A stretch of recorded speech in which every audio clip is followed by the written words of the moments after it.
तरंग प्लस रे वेबसीरीज आसुची गर्ल्स प्रॉब्लम आज के डेट रे झियो मानन को केमती सब ब्लैकमेल करूचंती किछि वीडियो को नै किछि फोटो को नै आ ताको घर लोक बाहर लोक बहुत किछि कहउचंती तो निज प्रॉब्लम को निजे ही के सॉल्यूशन करंतु।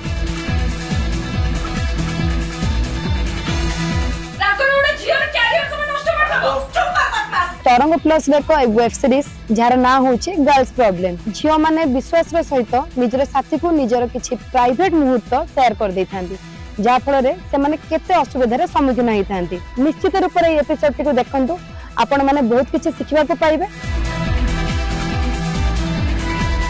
गर्ल्स प्रॉब्लम शूटिंग चलछि इट्स अबाउट सोशल मीडिया रे प्राइवेट डाटा लीक होछि रिगार्डिंग दिस।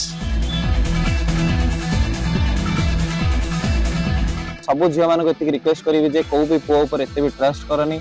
हाँ आज ट्रस्ट अच्छी काली रिलेशनशिप भांगिला पर बहुत हैरान भी होई पारो तो से दिन सब ध्यान दियो।